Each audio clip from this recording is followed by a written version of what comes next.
Welcome to V3 news. లక్ష్యం సమాజహితం. నా పేరు సోనియా. బులెటిన్ల ముందుగా హెడ్లైన్స్. పరకాలలో మంత్రి సత్యవతి రాథోడ్ ఇంటింటి ప్రచారం. టీఆర్ఎస్ కి ఓటు వేసి గెలిపించాలని విజ్ఞప్తి.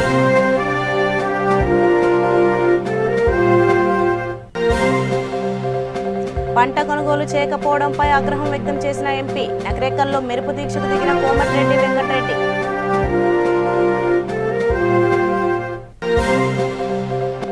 విజయవాడలో డాక్టర్ వైఎస్ఆర్ పార్క్ ను ప్రారంభించిన మంత్రి. శరవేగంగా నగరం అభివృద్ధి చెందుతుందన్న శ్రీనివాసరావు.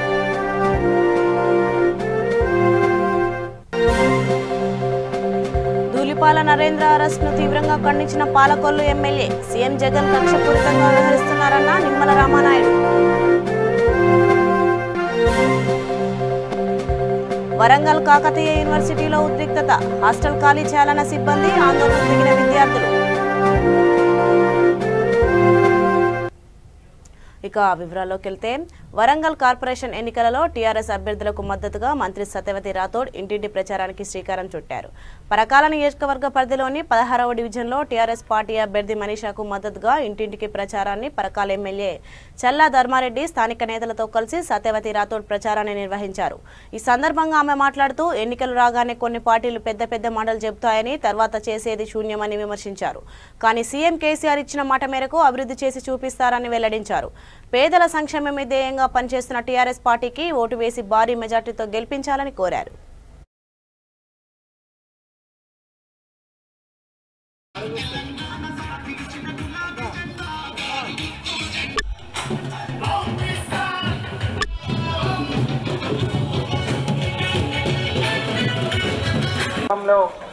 ఎన్నికల ప్రచారంలో భాగంగా మీ బిడ్డ ధర్మారెడ్డి గారు, అన్న శాసనసభ్యులు ధర్మారెడ్డి గారి ఆశీస్సులతో, కేసీఆర్ గారి ఆశీస్సులతో అభ్యర్థిగా మీ ముందుకు వస్తున్న సందర్భంగా ఈ గ్రామ ప్రజలు పెద్ద ఎత్తున స్వాగతం పలికిన ఈ గ్రామ ప్రజలందరికీ పేరు పేరున నమస్కారం చేస్తున్న ధర్మారెడ్డి గారు శాసనసభ్యులు మరి చాలా విషయాలు మీకు చెప్పారు. వారు అలాగే అభ్యర్థిగా మీ దీవెనల కోసం మీ ముందుకు వచ్చిన మీ బిడ్డ సోదరుడు మనోహర్ గారు, అలాగే ఈ గ్రామ ముద్దుబిడ్డ, మరి ఇందాకే సోదరులు అన్నట్టు ఆసియాలోనే అతిపెద్ద ఎనుమాముల మార్కెట్ చైర్మన్గా ఉన్న చింతా సదానందం గారు, ఈ గ్రామ టీఆర్ఎస్ పార్టీ నాయకులు, నియోజకవర్గ నాయకులు, ఈ గ్రామ పెద్దలు, సోదరిమణులు, సోదరులు, మీడియా సోదరులందరికీ పేరు పేరున నమస్కారం.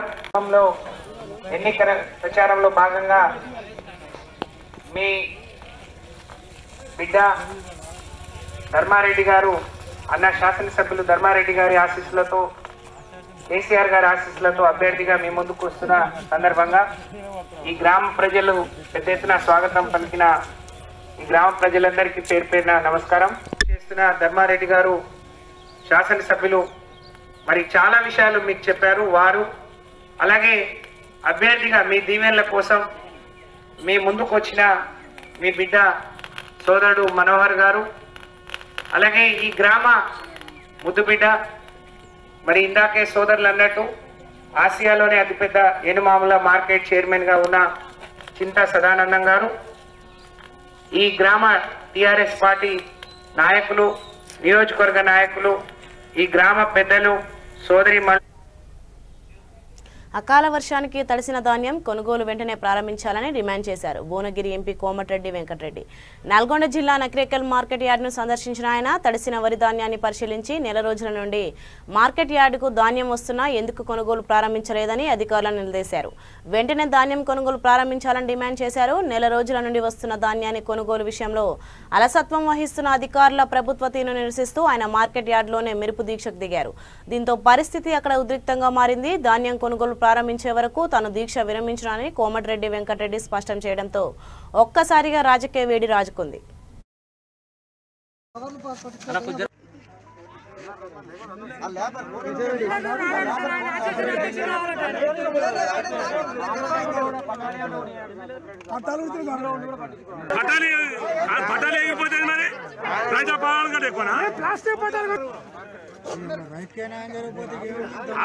విజ్ఞప్తి చేస్తున్నా, దాదాపుగా నెల రోజులు అయింది ఐకేపీ సెంటర్లు ఓపెన్ చేసి, అలాగే మార్కెట్లకు ధాన్యం తీసుకొచ్చి అందులో ఇవాళ నకరికల్ మార్కెట్లో దాదాపు 50,000 బస్తాలు ఉన్నాయి. కనీసం వాళ్లకు ఇక్కడ ఎటువంటి వసతులు లేకపోగా రాత్రి వచ్చిన వర్షానికి సగం ధాన్యం కొట్టుకుపోయి ఈరోజు రైతులందరూ కూడా ఆందోళనలో తీవ్రమైన బాధలో ఉన్న పరిస్థితుల్లో గత నెల రోజులుగా తాలు ఉంది మళ్ళీ పట్టుకురావాలని చెప్పి మళ్ళీ క్వింటాలకు 3 నుంచి 5 కిలోలు కట్ చేస్తామని చెప్పి జిల్లాలో ఒక్కొక్క మార్కెట్లో ఒక్కొక్క తిరిగా ఉన్నది. దీని మీద అగ్రికల్చర్ డిపార్ట్మెంటు, రెవెన్యూ, జిల్లా యంత్రాంగం కానీ పట్టించుకోకపోవడం, ముఖ్యంగా జిల్లాకు చెందిన మంత్రి ప్రతిరోజు నకరికల్ టౌన్కి వస్తున్నాడు, పక్కకే ఉన్న మార్కెట్ల గురించి మాట్లాడతలేడు. కానీ ఏ పార్టీ మా పార్టీలోకి వస్తాడా, ఎట్లా ఎలక్షన్ గెలవాలన్నా అంటుండు తప్ప ఏ కాంగ్రెస్ వాళ్ళని చేర్చుకోవాలన్నా ఎట్లా గెలవాలి అని చెప్పి ఈ విధంగా రైతులని నిజంగా ఇక్కడ మార్కెట్ పరిస్థితి చూస్తే చాలా ఘోరంగా ఉన్నది. ముఖ్యమంత్రి గారు కూడా తీవ్రంగా హెచ్చరిక చేస్తున్నాం. ఇప్పుడు ముఖ్య చీఫ్ సెక్రటరీ గారితో మాట్లాడినా, కలెక్టర్ గారితో మాట్లాడినా, అగ్రికల్చర్ మినిస్టర్తో మాట్లాడినా ధాన్యం వ్యాపారస్తులు అధికారులు వచ్చి ధాన్యం కొనుగోలు చేసే వరకు నా ధర్నా కార్యక్రమం ఇక్కడనే కొనసాగుతుంది. ఇవాళ రాత్రి అయినా రేపైనా ఇక్కడనే పండుకుంటాం మేము కూడా. ఎందుకంటే నాగానుసార్ ఎన్నికల ముందు 6,000 సెంటర్లు పెడుతున్నా, 20,000 కోట్ల బ్యాంకు రుణం తీసుకున్నా, 6,000 ఐకేపీ సెంటర్లో ఎక్కడికెక్కడ ధాన్యం కొంటా అని చెప్పిండు. ఇవాళ సాగర్ ఎన్నికలు అయిపోయినాయి, ధాన్యం గురించి మర్చిపోయింది. ఇవాళ రైతు బంధు ఇస్తున్నా, రైతులందరూ కూడా నా బిచ్చగాలను అనుకుంటున్నాయన. ఆయన ఇచ్చే 5,000 ఎక్కడ సరిపోదు. ఇవాళ విజయవాడ పశ్చిమ నియోజకవర్గం భవానీపురంలో 55 లక్షల రూపాయల నిధులతో అభివృద్ధి పరిచిన డాక్టర్ వైఎస్ఆర్ మున్సిపల్ కార్పొరేషన్ పార్కును మంత్రి వెల్లంపల్లి శ్రీనివాసరావు ప్రారంభించారు. తాము అధికారంలో వచ్చిన తర్వాత విజయవాడ నగరాన్ని శరవేగంగా అభివృద్ధి పరుస్తున్నామని, గత ప్రభుత్వంతో పోలిస్తే తాము చేసిన అభివృద్ధి ప్రజలు చూస్తున్నారని అన్నారు. ఈ సందర్భంగా ఆయన టీడీపీ, జనసేనలపై తీవ్ర విమర్శలు గుప్పించారు. రాష్ట్ర వ్యాప్తంగా ఉన్న దేవాలయాలలో కోవిడ్ నిబంధనలు కఠినతరం చేస్తున్నామని, ప్రజలు భక్తులు సహకరించాలని విజ్ఞప్తి చేశారు.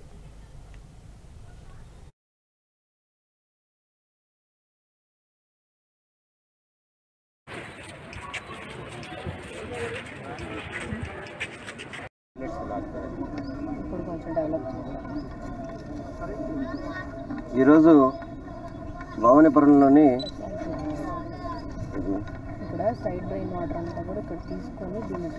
ఎస్టీపీ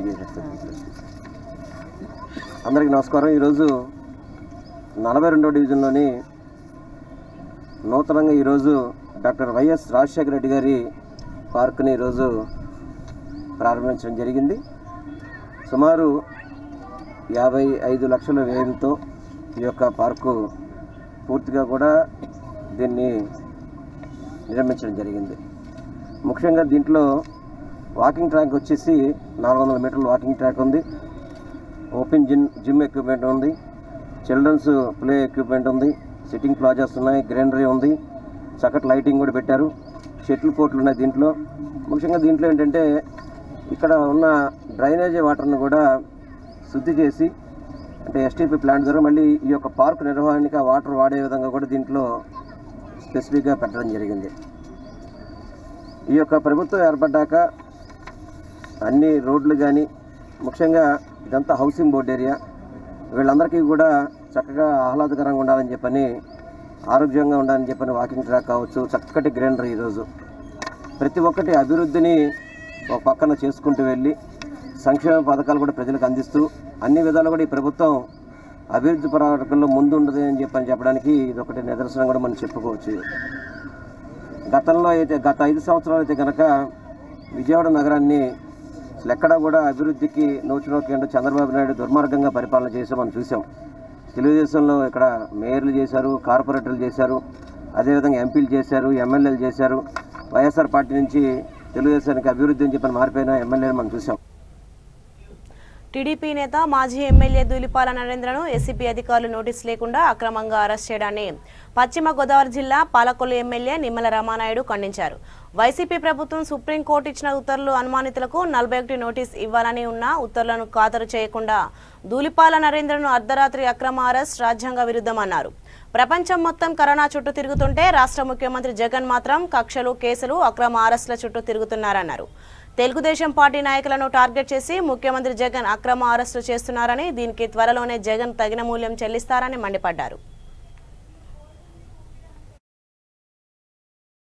రాష్ట్రమైనటువంటి గుజరాత్ అమూల్ కంపెనీకి అప్పజెప్పేటువంటి ప్రయత్నంలో అడ్డుగా నిలుస్తున్నారనేటువంటి విధానంతో ఈరోజు ఏదైతే మరి యొక్క ధూళిపాల నరేంద్ర గారిని అక్రమంగా కేసులు బనాయించి అక్రమంగా ఆయన్ని అరెస్ట్ చేయడం ఎంత అన్యాయం అంటే సుప్రీంకోర్టు చాలా క్లియర్గా చెప్పింది. ఎవరినైనా సరే అనుమానితంగా మనం అరెస్టులు చేసేటప్పుడు చాలా క్లియర్గా 41 నోటీసులు ఇచ్చి మరి అరెస్టులు చూపమని చెప్తే కనీసం ఆ సుప్రీంకోర్టు ఉత్తర్వులను కానీ రాజ్యాంగం ఇచ్చినటువంటి వ్యవస్థలు ఇచ్చినటువంటి వాటిని కానీ ఎక్కడ కూడా పట్టించుకోకుండా ఎంత దుర్మార్గంగా అంటే ఒక అర్ధరాత్రి ఒక తెల్లవారుజామున వందలాది మంది పోలీసులు కనీసం నరేంద్ర గారు ఆయన వయసు రీత్యా బాత్రూమ్కి కూడా పోనివ్వకుండా మరి ఆయన అరెస్ట్ చేసినటువంటి విధానాన్ని చూస్తూ ఉంటే గతంలో ఈ దేశంలో కానీ ఈ రాష్ట్రంలో కానీ టెర్రరిస్టుల కంటే దారుణంగా నక్సలైట్ల కంటే అన్యాయంగా ఈ రాష్ట్రంలో సిఐడి పనిచేస్తూ ఉంది, ఈ రాష్ట్రంలో ఏసీబీ పనిచేస్తూ ఉంది, ఈ రాష్ట్రంలో పోలీస్ వ్యవస్థ పనిచేస్తున్నటువంటి పరిస్థితి దుస్థితి ఇవాళ ఈ రాష్ట్రంలో చూస్తూ ఉన్నాం. దీనికి అంతటికీ కారణం జగన్మోహన్ రెడ్డి. ఆయన నిజంగా చాలా ధైర్యవంతుడని చెప్తూ ఉంటారు కానీ ఆయన వాస్తవంగా చెప్తే చాలా పిరికి వ్యక్తి జగన్మోహన్ రెడ్డి. అందుకే ఆయన ఈవేళ ఏదో ఈ 2 సంవత్సరాల ఆయన పాలన ఏదైతే ఉందో, ఆయన సంక్షేమం ఏదైతే ఉందో, ఆయన అభివృద్ధి ఏదైతే ఉందో, ఆయన నవరత్నాలు ఏవైతే ఉన్నాయో వాటి మీద ఆయనకి నమ్మకం లేక, వాటి మీద ఆయనకి విశ్వాసం లేక, ఆయన పాలన మీద ఆయనకి పట్టు లేక, భవిష్యత్తులో ఈ రాష్ట్రంలో పాలన కొనసాగాలని అంటే ప్రధాన ప్రతిపక్షమైనటువంటి తెలుగుదేశం పార్టీని నిర్వీర్యం చేస్తేనే సాధ్యమవుతుంది అనేటువంటి ఒక ఫ్యాక్షనిస్ట్ దృక్పథంతో ఈరోజు జగన్మోహన్ రెడ్డి తెలుగుదేశం పార్టీ నాయకులను టార్గెట్ చేసి ఒక్కొక్కరిని ఆ రోజు అచ్చీం నాయుడు గారిని కానీ, కొల్లు రవీంద్ర గారిని కానీ, కోన రవికుమార్ని కానీ, మొన్న దేవినేని ఉమ్మాను కానీ, ఈరోజు ధూళిపాల నరేంద్రని కానీ ఈ రకంగా తెలుగుదేశం పార్టీ నాయకులు టార్గెట్ చేస్తూ పాత్రికేయ మిత్రులందరికీ కూడా ముందుగా వరంగల్ కాకతీయ యూనివర్సిటీలో ఉద్రిక్తత చోటు చేసుకుంది. యూనివర్సిటీ రిజిస్ట్రార్, ఎగ్జామినేషన్ కంట్రోలర్ పరస్పర విరుద్ధంగా ప్రకటనలు చేయడంతో విద్యార్థులు ఆందోళనకు దిగారు. మరోవైపు సిబ్బంది హాస్టల్ ఖాళీ చేయమండంతో విద్యార్థులు పెద్ద ఎత్తున ధర్నాకు దిగారు. దీంతో అక్కడ ఉద్రిక్త పరిస్థితులు నెలకొన్నాయి.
జనగామ జిల్లా Kanchanapalli PSCS chairman Chimalapati Ravinder TRS పార్టీలో చేరారు. టీఆర్ఎస్ అభివృద్ధి సంక్షేమ పథకాలకు ఆకర్షితులై తెలంగాణ రాష్ట్ర తొలి ఉప ముఖ్యమంత్రి స్టేషన్ ఘనాపూర్ ఎమ్మెల్యే తాటికొండ రాజయ్య ఆధ్వర్యంలో గులాబీ తీర్థం పుచ్చుకున్నారు. ఈ కార్యక్రమంలో మండల పార్టీ అధ్యక్షులు కుమార్ గౌడ్, జిల్లా సర్పంచ్ ఫోరం అధ్యక్షులు పోకల శివకుమార్, మార్కెట్ కమిటీ మాజీ వైస్ చైర్మన్ నామాల బుచ్చయ్య తదితరులు పాల్గొన్నారు.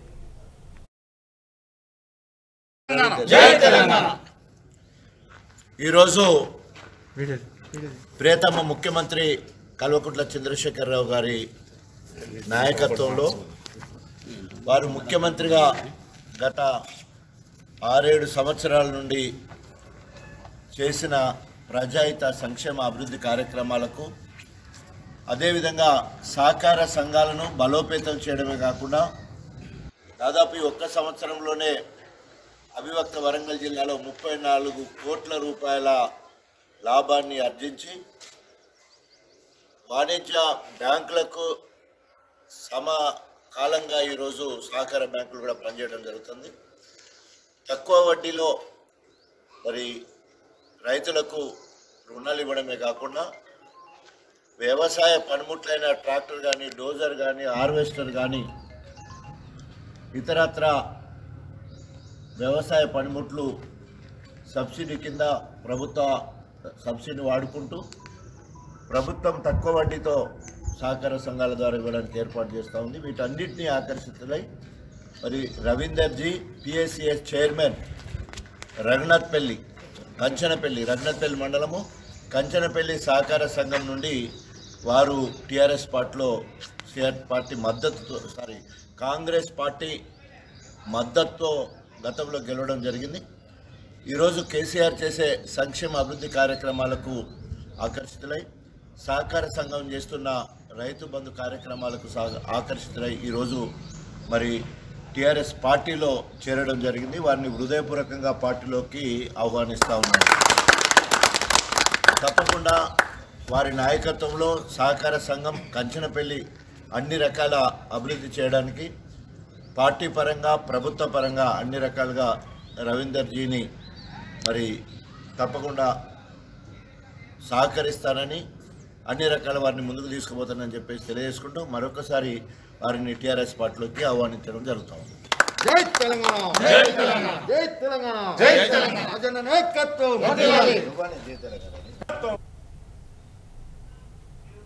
కరోనా సెకండ్ వేవ్ విజృంభిస్తున్న నేపథ్యంలో రాష్ట్ర వ్యాప్తంగా నైట్ కర్ఫ్యూ అమలుతో పాటు నగరంలోని పలు ప్రాంతాల్లో శానిటేషన్ చేశారు. కరోనా కేసులు రోజురోజుకి పెరుగుతున్న తరుణంగా జీహెచ్ఎంసీ సిబ్బంది చార్మినార్లో శానిటేషన్ నిర్వహించారు. ఈ సందర్భంగా అధికారులు మాట్లాడుతూ ప్రతి ఒక్కరూ కోవిడ్ నిబంధనలు పాటించాలని సూచించారు.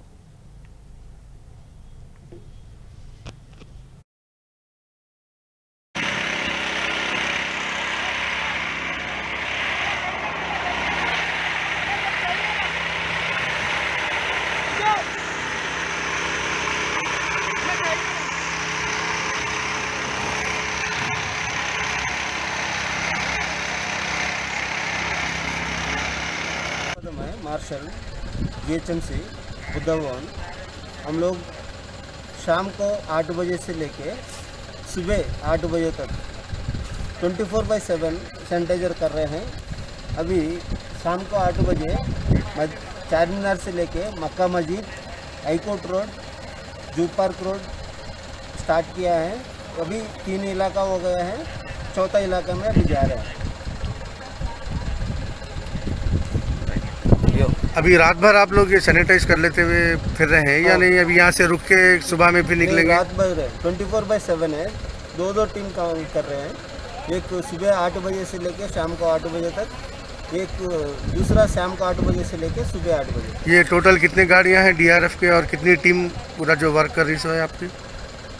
अभी फ़िलहाल 15 टीम्स वर्क कर रहे हैं जोन वाइज। షాద్నగర్ నియోజకవర్గంలో కరోనా కేసుల సంఖ్య రోజురోజుకు అధికమవుతోంది. స్థానికులు కనీసం మాస్కులు ధరించకుండా నిర్లక్ష్యంగా బయటకు వస్తున్నారు.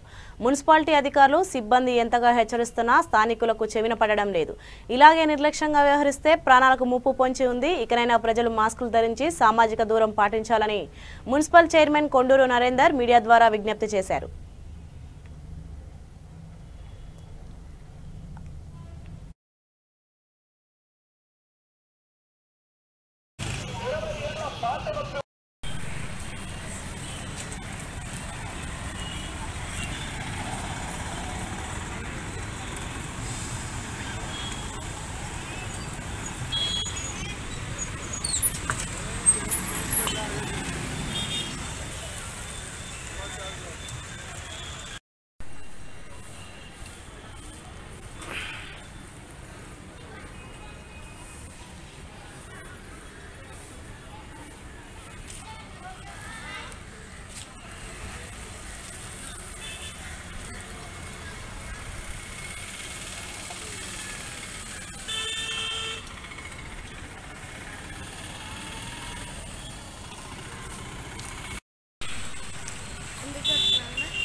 మాస్క్ పెట్టుకోవాలి రెండు ఇక్కడ మళ్ళీ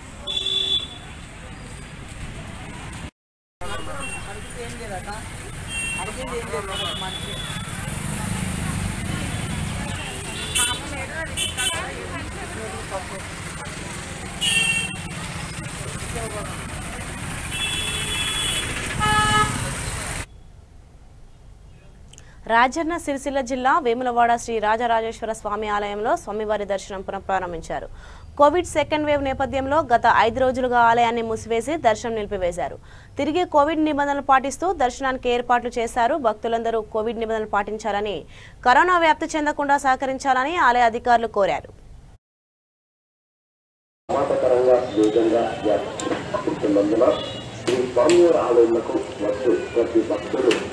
తప్పనిసరిగా ఫేస్ మాస్క్ ధరించి ఉండాలి.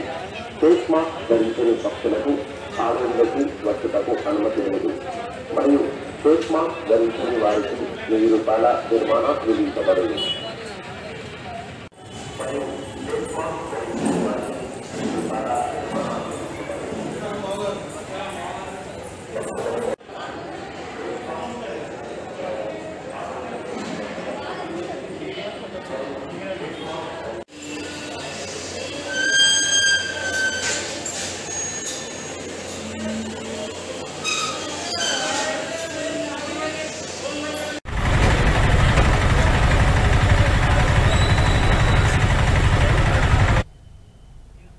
పవిత్ర రంజాన్ మాసం బోరబండ డివిజన్లోని ఇబ్రహీం గుల్సానీ మసీద్లో ముఖ్యమంత్రి కేసీఆర్, మంత్రి కేటీఆర్, రాజ్యసభ సభ్యుడు బోగినపల్లి సంతోష్ కుమార్ కరోనా నుండి త్వరగా కోలుకోవాలని ముస్లిం సోదరులు ప్రత్యేక ప్రార్థనలు చేశారు. జీహెచ్ఎంసీ మాజీ deputy mayor, Borabanda division corporator Baba Fasiuddin ఆధ్వర్యంలో ప్రపంచాన్ని పట్టి పీడిస్తున్న కరోనా వైరస్ అంతం కావాలని ప్రత్యేక ప్రార్థనలు చేశారు.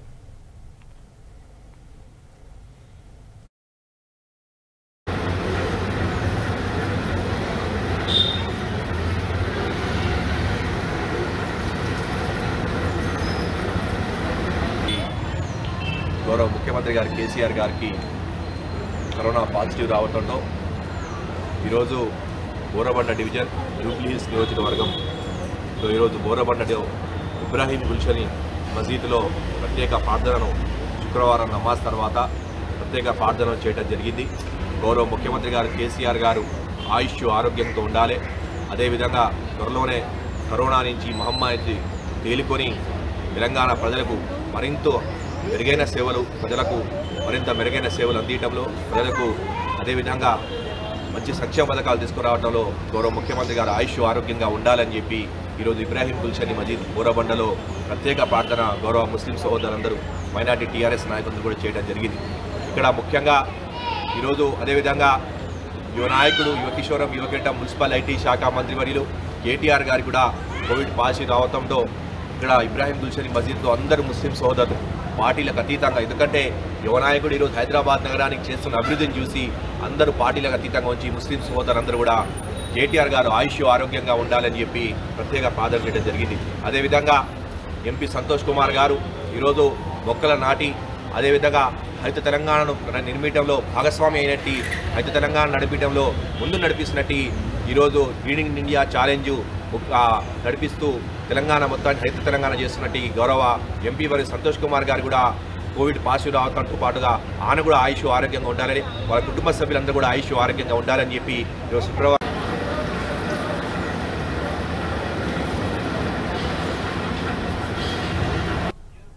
కరోనాతో దేశ ఆర్థిక వ్యవస్థ కుదేలయ్యి సామాన్య ప్రజలు తీవ్రంగా ఇబ్బంది పడుతున్నారు. ఇలాంటి పరిస్థితుల్లో దేశంలో ఆకలి చావులు పెరుగుతున్నాయి.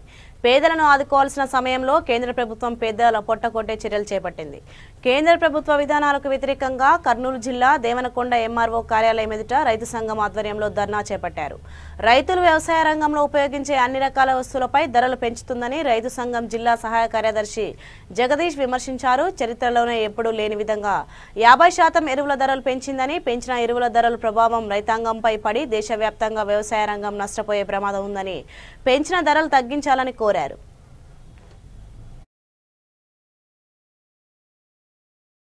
కార్యాలయం ముందు ధర్నా నిర్వహించడం జరుగుతోంది.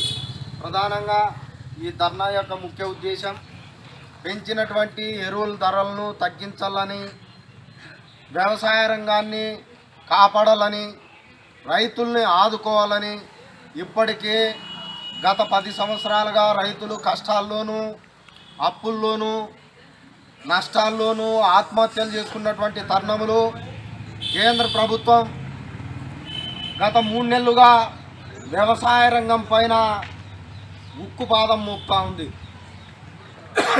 రైతుల్ని పూర్తిగా నష్టం చేసేటువంటి పద్ధతుల్లో, ఆర్థికంగా దోపిడీ చేసేటువంటి పద్ధతుల్లో, రైతుల్ని బలహీనపరిచేటువంటి పద్ధతుల్లో ఇవాళ కేంద్ర ప్రభుత్వం నరేంద్ర మోడీ గారు రైతు వ్యతిరేక విధానాలు తీసుకొస్తున్నాడు.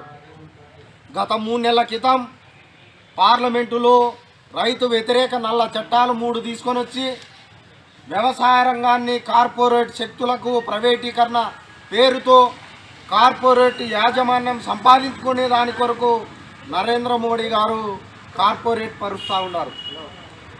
మరి అదేవిధంగా రైతులు విద్యుత్ మోటార్లకు స్మార్ట్ మీటర్లు బిగించి పన్నుల మీద పన్నులు వేసి రైతుల్ని భారంగా ఆర్థికంగా దోపిడీ చేసేదాని కొరకు ప్రయత్నం చేస్తూ ఉన్నాడు. మరి ఇప్పుడు డిఏపి 28, యూరియా 20-20-0-13 లాంటి ఎరువుల బస్తాలపైన 800, 900, 700 రూపాయలు అధికంగా భారం పెంచి, రేటు పెంచి రైతులపైన భారం మోపి రైతుల్ని ఆర్థికంగా దెబ్బకొట్టేదానికి ప్రయత్నం చేస్తూ ఉన్నాడు. మరి ఇదంతా ఎవరికి? కార్పొరేటు వ్యాపార సంస్థలకు ఆదాయం సమకూర్చేదాని కొరకు రైతుల్ని రక్త మాంసాలని పీల్చి పిప్పి చేసి వాళ్ళ యొక్క ఆర్థిక సంపదను దోపిడీ చేసి సంపన్న వర్గాలకు సంపాదించి పెట్టేదాని కొరకు ఇవాళ నరేంద్ర మోడీ ప్రభుత్వం ప్రయత్నం చేస్తూ ఉంది. రాష్ట్ర వ్యాప్తంగా బులెటిన్ ముగించే ముందు హెడ్లైన్స్ మరోసారి. పరకాలలో మంత్రి సత్యవతి రాథోడ్ ఇంటింటి ప్రచారం, టీఆర్ఎస్ కి ఓటు వేసి గెలిపించాలని విజ్ఞప్తి.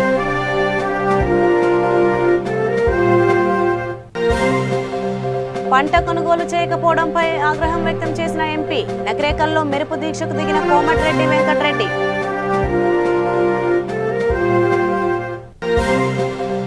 విజయవాడలో డాక్టర్ వైఎస్ఆర్ పార్క్ ను ప్రారంభించిన మంత్రి, శరవేగంగా నగరం అభివృద్ధి చెందుతుందన్న శ్రీనివాసరావు.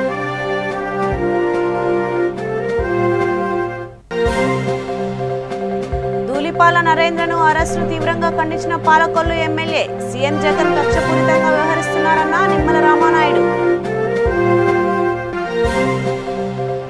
వరంగల్ కాకతీయ యూనివర్సిటీలో ఉద్రిక్తత, హాస్టల్ ఖాళీ చేయాలన్న సిబ్బంది, ఆందోళనకు దిగిన విద్యార్థులు. సో ఇవి ఇప్పటివరకు ఉన్న అప్డేట్స్. మరిన్ని అప్డేట్స్ కోసం చూస్తూనే ఉండండి VT న్యూస్. లక్ష్యం సమాజ హితం.